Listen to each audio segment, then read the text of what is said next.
Well, we're just one weekend away from the start of Oregon's short legislative session.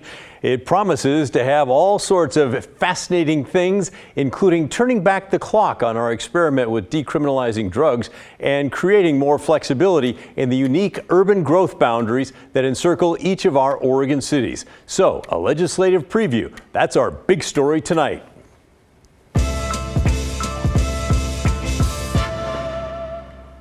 Mark Twain is quoted as saying, "No man's life, liberty, or property are safe while the legislature is in session."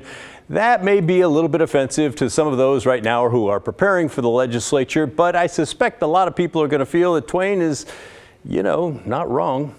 The 2024 legislative session in Oregon will be short, just 35 days.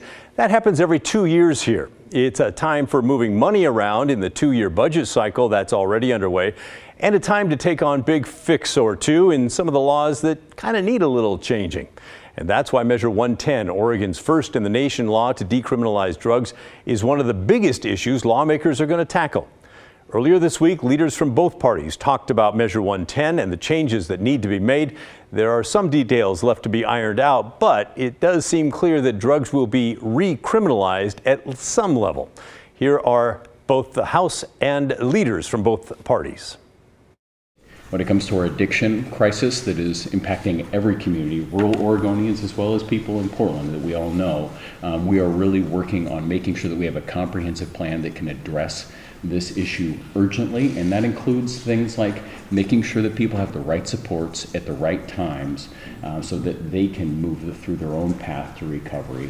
Additionally, we need to make sure that law enforcement has the tools they need to be able to confiscate hard drugs like meth and fentanyl. 110, I think, is the biggest crisis that we're facing right now. We have more people dying on the street. We have people at open air drug markets. We need to get to a solution. We've talked about the task force that's there. We're not there. We have a starting point. We had a bill that we presented. They have their framework. Somewhere in the middle, we'll get there, but we have to have accountability through the criminal justice system, but we also have to have that compassionate care. And I believe those are the two things that are going to drive the conversation for Measure 110. Early and often intervention, I think, is the key to the success of Measure 110 and what that looks like. I think from my perspective, we haven't started the session yet. So we haven't started the process of getting public testimony, public input on the package. We've heard, the committee has worked for many months and has heard from experts and other people in the field of addiction and law enforcement and other perspectives. But the public input is really important to this process too. I'm sure we're all getting emails or phone calls from our constituents about the proposal, and I'm really interested to engage in those conversations. I had a email just that we drafted a response to this week from a constituent who's a Democrat who says this proposal isn't tough enough. And I said, okay, let's engage on that. What would you like to see? Why do you want it to be a Class A misdemeanor on par with things like strangulation and stalking? What level of misdemeanor would you like to see and why? So I think that, for me, that's the piece that hasn't yet happened. It's starting to happen now that we've rolled out the package and the public is starting to contact us individually as legislators, but that conversation also needs to happen in public. So the takeaway there, it seems clear drugs will be recriminalized at some level. The Democrats want it to be a Class C misdemeanor, which is the lowest of the misdemeanors. Republicans generally want it to be Class A, which is the highest, just below a felony. Both sides want the charge to motivate drug users to get help.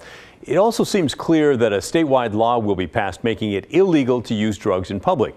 Right now, you can drink a beer on the sidewalk, but you cannot do that actually, but you can smoke fentanyl under the current law. So that needs to change, a lot of folks think. The other big issue is housing and land use. Governor Kotek wants $500 million for a variety of projects under the big title. One of the controversial plans would allow cities in some circumstances to move the urban growth boundary to allow for more homes to be built on that land. Let's jump over now to the Senate side and see what the leaders of the two parties say about that. So as it relates to housing, we think one of the most important elements of a significant package is infrastructure dollars and also bringing in new land to UGB. You have to do something different if you're going to make change. And the governor set out aggressive goal of 36,000 housing units a year. State-wide, we're currently doing about 18 to 20,000. So it's almost doubling of what the production is currently for housing. In order to do that, you can't keep doing the same thing over and over again and expect a different result or a better result. And so land is part of that. Maybe you all know in my private life, I spent the last 20 years working for builders of all types of housing, apartments, single family, commercial, and also have done affordable housing. And the one thing that is painful to know from that experience is it takes from start to ready to build, it's about a 3 to 5 year process, and that's if things go well. And so you have to speed up that timeline if you're going to make an impact on housing production. Because if we don't, if we keep doing the same thing we've been doing and we don't do the things that are necessary, we're not going to reach that goal until after Governor Kotek's first term. I would like to start reaching that goal by, at least getting on pace to reach that goal by next year. Yeah, and I want to give a shout out to Governor Kotek. I mean, she has been laser focused, and I've said this before, she really does have her finger on the pulse of what Oregonians are caring about. I think Senator Knopp just said, even just from polling and things that we've seen, housing is what we hear from our constituents, and it's really where we need to be putting our attention. She did really good work, is my understanding, during the interim, trying to bring different stakeholders together, and her bill is going to receive a public hearing in front of the Senate Housing Committee next week. Not just around the conversation around land use and the land use exemptions. There is a lot to like in terms of the Housing Production Office, looking at streamlined permitting, looking at the investments that are going to be bipartisan around shovel-ready land. A lot of that conversation has been happening. Looking at some innovative tools and strategies. I think Senator Anderson had legislation around a revolving loan fund to be able to leverage additional investment to help affordable housing get started in communities.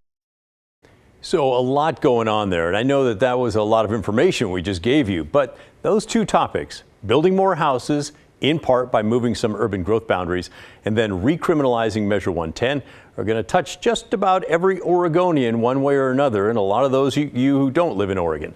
That's why we're going to be following those as they make their way through the legislature. In the meantime, what are your thoughts on the legislative session?